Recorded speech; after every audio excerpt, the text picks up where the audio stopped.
सही तरीके से बैठ जाइए। आप एक बिल्कुल नई आकाश गंगा में प्रवेश करने वाले हैं, जो महाकाय संरचनाओं और अंतरिक्षीय यात्रा से भरी हुई है।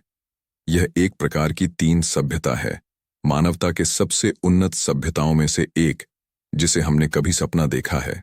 आमतौर पर हम केवल यह बात करते हैं कि एक प्रकार की तीन सभ्यता कैसी दिख सकती है, लेकिन आज आप इसे देखने और अनुभव करने जा रहे हैं।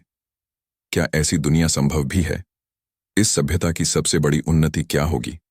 और अतिरिक्त ग्रह इतने महत्वपूर्ण क्यों होंगे? ठीक है, आप आकाशगंगा 321 में पहुंच चुके हैं। एक काल्पनिक आकाशगंगा जिसमें एक प्रकार की तीन सभ्यता निवास करती है। लेकिन वे इस उन्नत बिंदु तक कैसे पहुंचे? तो लाखों साल पहले यह ब्रह्मांड हमारे जैसा ही दिखता था। यह एक प्रकार की शून्य सभ्यता के रूप में जाना जाता था। फिर पीढ़ियों के अनुसंधान और कठिन परिश्रम के बाद उन्होंने पृथ्वी की पूरी शक्ति का उपयोग करना सीख लिया। सौर, पवन और भूतापीय द्वारा उत्पन्न सभी ऊर्जा उनके पास थी। पीढ़ियों बाद उन्होंने अन्य ग्रहों की यात्रा शुरू की और नई सभ्यताओं का निर्माण किया। अब वे एक प्रकार की दो सभ्यता बन गए, और उसके बाद की पीढ़ियों में वे एक प्रकार की तीन सभ्यता बन गए। एक प्रकार की तीन सभ्यता क्या होती है? बिल्कुल सही। इसका मतलब है कि मानवता अब अपनी पूरी आकाशगंगा को नियंत्रित कर सकती है। आइए विस्तार से जानें कि इस सभ्यता के लिए इसका क्या मतलब है। पहली चीजों में से एक जो आप देखेंगे वह है डायसन गोले, जो इस आकाशगंगा के विभिन्न तारों को घेरे हुए हैं। ये सैद्धांतिक महाकाय संरचनाएं अत्यधिक मजबूत उन्नत सामग्रियों से बनी होंगी, जो एक तारे को कवर कर सकती हैं और उसकी अत्यधिक गर्मी को सह सकती हैं। एक बार जब यह संरचना बन जाती है, यह शक्ति को पूरे सौरमंडल में वितरित करेगी। यह सभ्यता को बड़ी और बेहतर चीजें बनाने और शक्ति प्रदान करने की अनुमति देगा। अंतरिक्षीय यात्रा, ग्रह उपनिवेशन और भी बहुत कुछ, जिसकी हम बाद में चर्चा करेंगे। आप इस आकाशगंगा में यात्रा करते समय इन डायसन गोले के कई अलग अलग संस्करण देख सकते हैं। क्लासिक डायसन गोला है एक ठोस खोल या तारों को पूरी तरह से घेरे हुए छल्लों की एक श्रृंखला। फिर डायसन स्वार्म है तारों के चारों ओर घूमने वाले उपग्रहों का एक समूह जो इसकी ऊर्जा एकत्र करता है। और अंत में डायसन बबल है। यह एक ऐसा समूह है जो तारों के पास अंतरिक्ष में तैरता है। विचार यह है कि दर्पण तारे की ऊर्जा को आवश्यक स्थान पर पुनर्निर्देशित करेंगे। ठीक है, हमने सूरज को काफी देर तक देखा है। अब समय है विभिन्न तरीकों का अनुभव करने का, जिससे आप यात्रा कर सकते हैं। आप एक हाइपर उन्नत अंतरिक्ष यान का आनंद ले सकते हैं।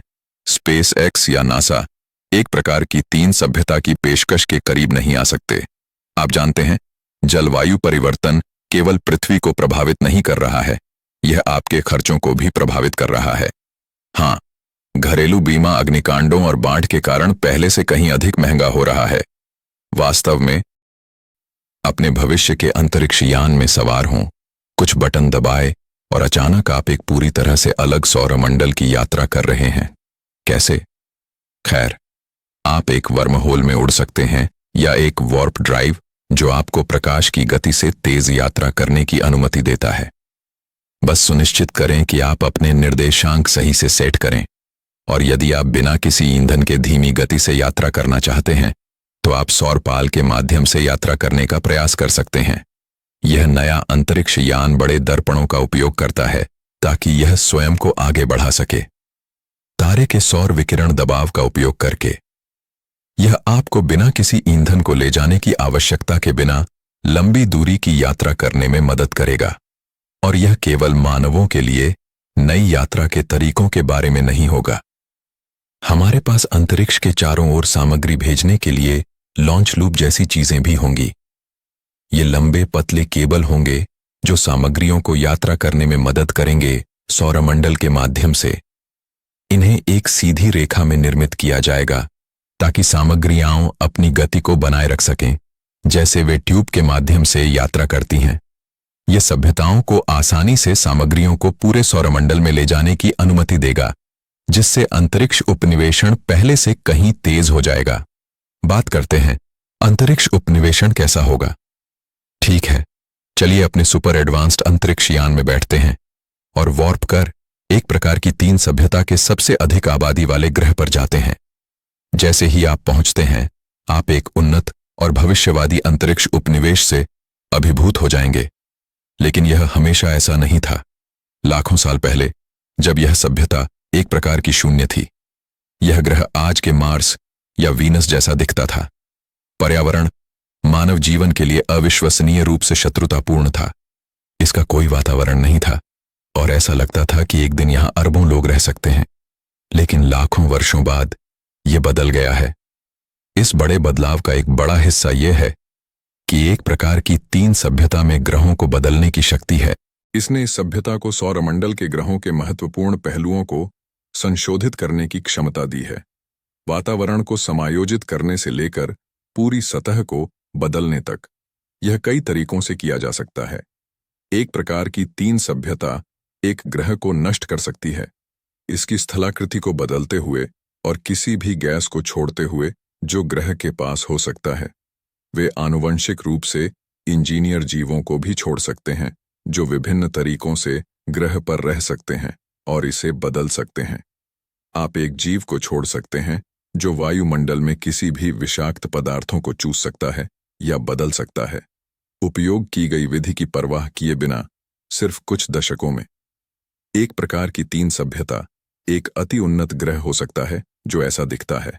और यह सिर्फ 1 या 2 छोटे ग्रह नहीं होंगे जिनका उपनिवेशन हो रहा है।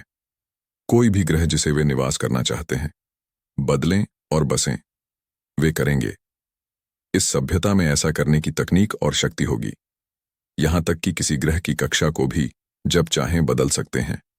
यदि सभ्यता वास्तव में किसी ग्रह को पसंद करती है लेकिन वे इसके स्थान को पसंद नहीं करते, तो वे इसे सौरमंडल के उस क्षेत्र में ले जा सकते हैं जो जीवन को बनाए रखने में आसान होगा।